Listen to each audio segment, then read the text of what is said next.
কেরামকে বলে দেন, নিজেদেরকে তুচ্ছ মনে করার সুযোগ নাই, ছোট মনে করার সুযোগ নাই, হীনমন্যতায় ভোগার কোনো সুযোগ নাই। কারণ তারা হাজার বছর হায়াতে যে নেক আমল করেছে, আপনার উম্মত একটা রাত যদি সে নেক আমল করতে পারে, হাজার বছর হাজার মাসের চেয়েও বেশি উত্তম। বলেন সুবহানাল্লাহ। লাইলাতুল কদর কেন দামি হলো? দামি হওয়ার পিছনে কারণ আছে না নাই? আছে না নাই? একটু আগেই বললাম, পৃথিবীর কোন বস্তু সামগ্রী কোনো কিছু কারো সংস্পর্শ ছাড়া দামি হতে পারে না। একজন মানুষ দামি হয় জ্ঞান অর্জনের মাধ্যমে, ঠিক কিনা? একজন ডাক্তার হওয়ার পরে তার সম্মান আর যোগ্যতা বাড়ে ডাক্তারের কাছে গিয়ে প্রশিক্ষণ নেওয়ার মাধ্যমে, ঠিক কিনা? একজন ইঞ্জিনিয়ার ভালো ইঞ্জিনিয়ার হতে পারে একজন ইঞ্জিনিয়ার প্রকৌশলীর কাছে প্র্যাকটিক্যাল জ্ঞান আর বাস্তব জ্ঞান অর্জন করার কারণে, ঠিক কিনা? ঠিক তেমনি ভাবে লাইলাতুল কদর সাধারণ একটা রাতই ছিল। এই সাধারণ রাতকে অসাধারণ কে বানালেন? কি দিয়ে বানালেন?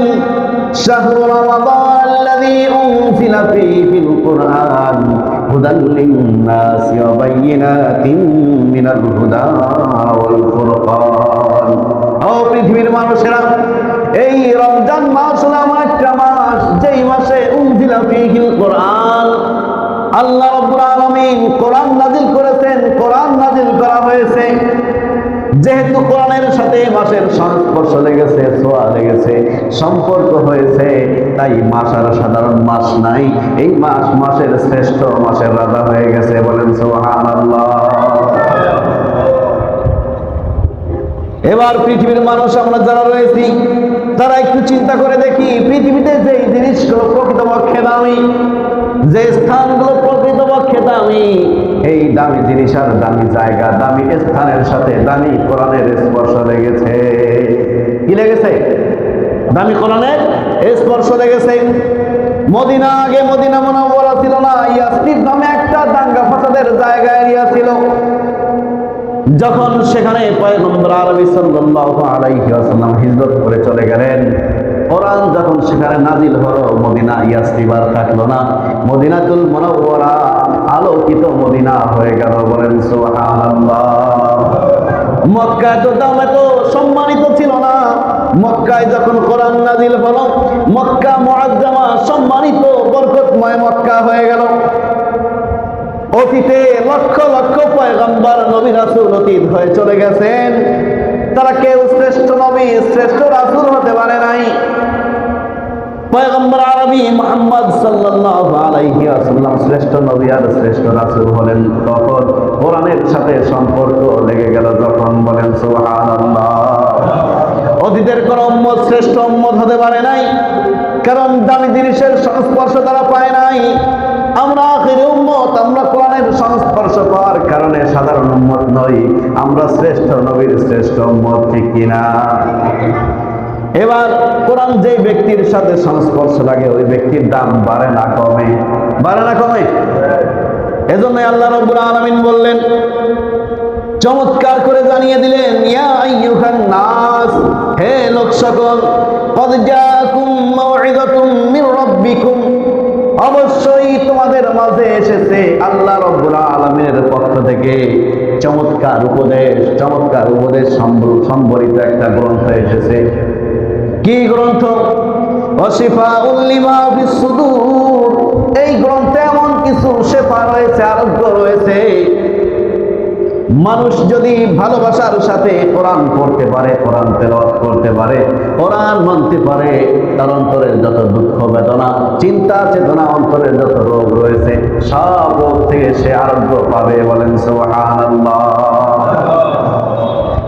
ওয়া হুদান ওয়া রাহমাতুল লিল মুমিনিন, এবং মুমিন সরল সঠিক পথের দিশা পাবে।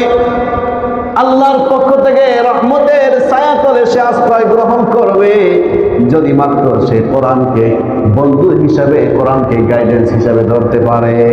পরের আয়াতে আল্লাহ রাব্বুল আলামিন আরো চমৎকার করে জানিয়ে দেন, যারা কোরআন পেয়েছো, হাজার হাজার কোটি টাকার সম্পদ পাও নাই, কোরআন পেয়েছো, ধনকূপের মালিক হও নাই, ধনভাণ্ডারের মালিক হও নাই, তোমাদের নিজেদের ছোট মনে করার সুযোগ নাই, নিজেদেরকে তুচ্ছ মনে করার সুযোগ নাই, নিজেদেরকে অবহেলায় পড়ে থাকা মনে করার সুযোগ নাই।